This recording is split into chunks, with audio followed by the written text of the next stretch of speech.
The first entry began with a steady hand, though the ink pressed harder into the paper than usual. He sat in the corner seat of the midnight train, coat pulled close to his chest, the diary open on his lap. The train swayed in its endless rhythm, wheels striking steel in a cadence that felt almost like a heartbeat.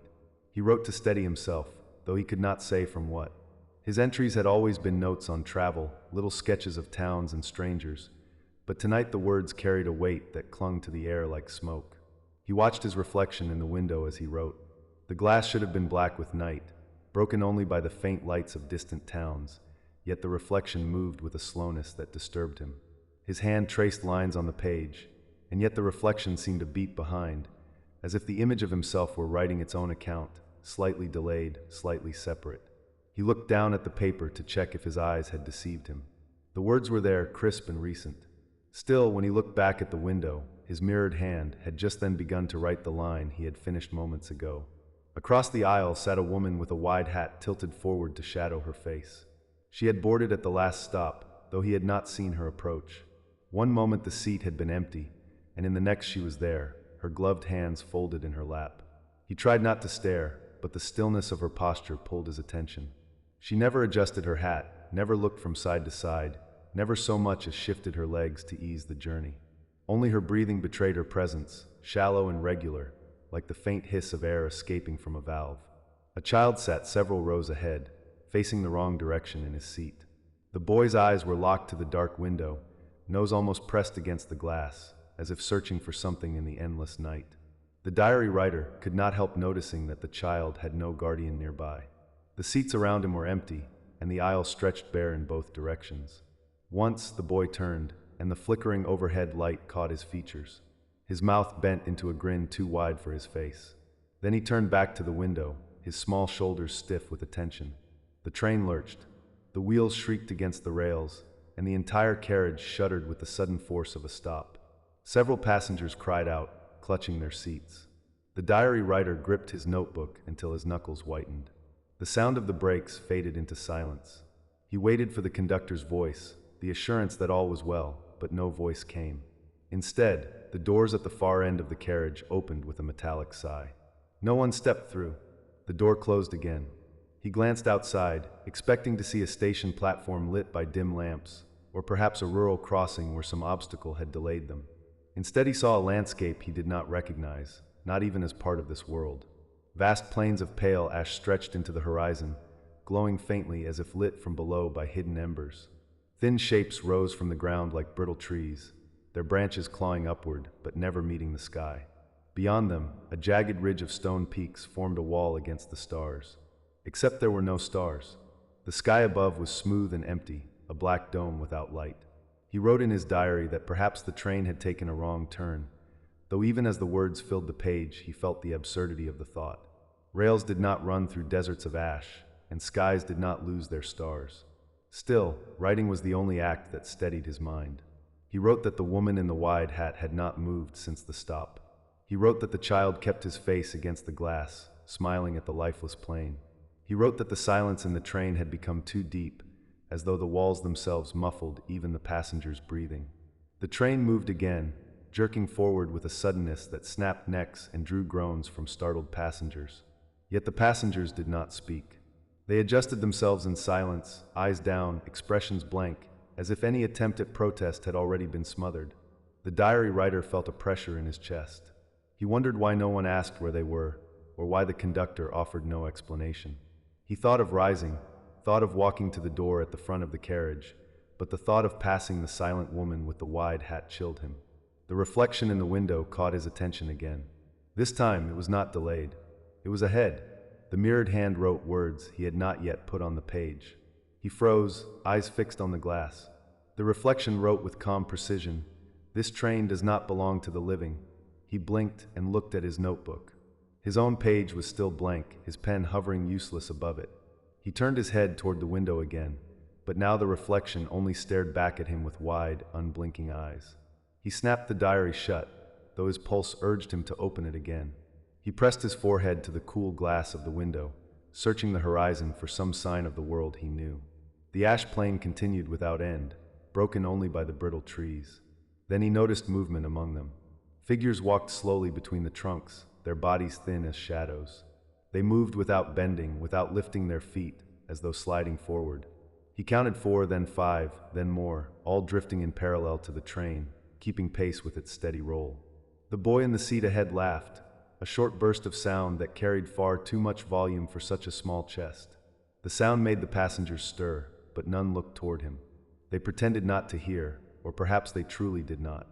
The boy pressed his hand to the glass, palms splayed wide.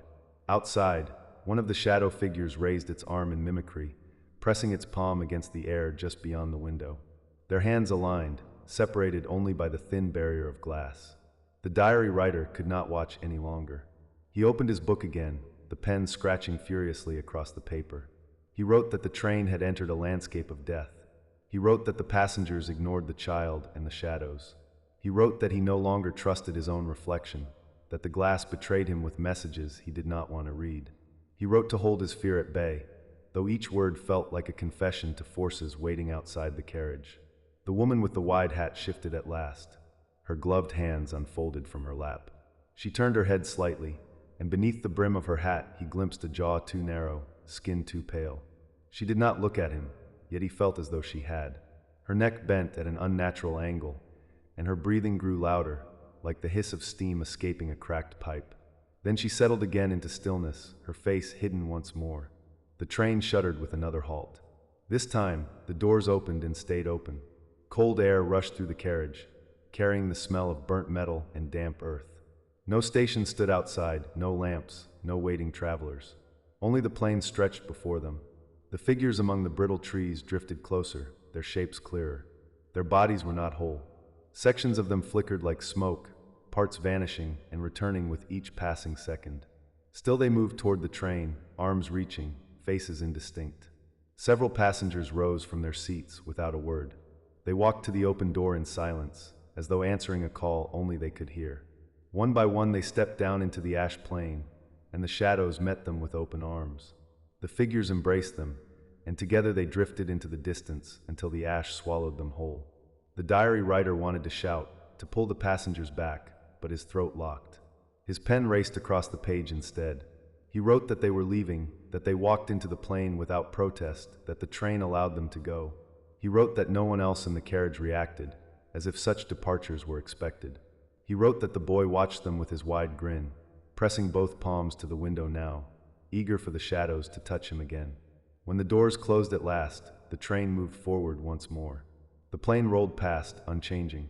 The writer's hand cramped from the force of his grip, but he continued to write. He wrote because silence pressed too heavily against him otherwise. He wrote because the reflection threatened to take the words if he did not. He wrote because something in the motion of the train whispered that he, too, would soon be called to rise from his seat. Yet he knew, though he did not want to put it into words, that the train had long since departed the world he once knew. The diary lay open on his lap, though his handwriting had begun to fracture into uneven lines. Each word looked strained, as though his pen resisted the surface of the page. Still, he pressed on. The train rolled endlessly, its windows revealing a world no map had ever known, a land where ash drifted in spirals that never fell, where ridges of stone pierced the sky like the teeth of some colossal beast. He wrote to remind himself he was still a passenger, still human, still a man clinging to the practice of setting thought into language. The passengers no longer felt like companions. They sat in their places, some facing forward, some leaning into the glass, their movements slow and mechanical. The woman with the wide hat remained in her fixed position, her head angled slightly to the side, breath hissing. The boy remained at his window, laughing softly whenever the shadow figures pressed their forms against the glass. Their faces had become clearer now. They resembled passengers themselves, mouths fixed in silent cries, eyes dark and endless, limbs warped into crooked angles. The train screeched again, slowing to a halt. The sound cut through the carriage like a blade. He braced himself, certain the doors would open again, certain more passengers would step off into the lifeless plain. Yet the doors stayed closed. Instead, the lights above flickered, dimmed, and for a moment the entire carriage plunged into darkness. When the bulbs returned, not all the passengers remained. Whole rows of seats were suddenly empty, as though their occupants had dissolved into the dark between one flicker and the next. He wrote furiously, his wrist aching. He wrote that people were vanishing, that they did not leave by the doors, that they were simply erased. He wrote that the seats no longer bore the weight of their bodies, that the silence swallowed them whole. He wrote because he feared that if he did not, the next flicker would take him too. He dared to look again at his reflection. The mirrored figure was not writing now. It sat motionless, its face turned toward him, its eyes wide and glassy. Its lips began to move, forming words without sound. He leaned closer despite himself, straining to read the shapes of the mouth. Over and over, the reflection formed the same phrase, "You are already gone." His chest tightened. He snapped his gaze back to the paper, forcing the pen across it. He wrote that the reflection lied, that he was still here, that he could feel the rough paper beneath his hand and the cold sway of the train beneath his feet. He wrote to prove his existence, but the ink grew faint as if it too doubted him. The train lurched again, rolling forward into a tunnel carved not of stone but of flesh. The walls outside were red and glistening, veins pulsing faintly with hidden currents. The sound of the wheels changed, echoing with a wet rhythm that mimicked a heartbeat. The boy pressed his forehead harder against the window, giggling with delight. The woman in the hat tilted her head further back, exposing a throat too long, a stretch of pale skin that seemed to pulse in rhythm with the tunnel walls. The diary writer turned away, while rising in his throat. He wrote that they had left even the ash plains behind, that the world outside now pulsed as though alive, that the tunnel swallowed them like prey. He wrote until the words blurred on the page. He wrote because to stop was to acknowledge that nothing about this journey remained sane. At last the tunnel spat them out into a landscape unlike any he had seen. Towers of black glass jutted from the ground, leaning at angles that defied gravity. Rivers of pale light wound between them, flowing upward instead of down. The sky overhead had no moon, no stars, but a vast eye that rolled slowly, its iris dilating as it fixed on the train below. The passengers did not look up. They remained still, accepting, as though the gaze of the sky was as ordinary as the passing of clouds. He shivered, though the air in the carriage had grown heavy with heat. His pen dragged across the paper, forming shaky lines. He wrote that the sky was watching, that its eye followed them wherever they went, that its focus tightened whenever he dared to look directly at it. He wrote that he could feel it searching inside him, peeling away the layers of his mind like pages in a book.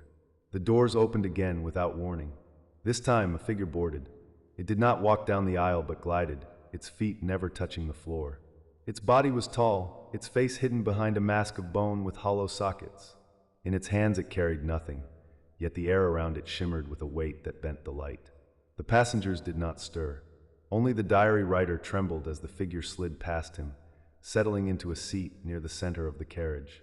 He tried not to watch, but the pen betrayed him, scrawling the arrival onto the page as though the diary itself demanded the record.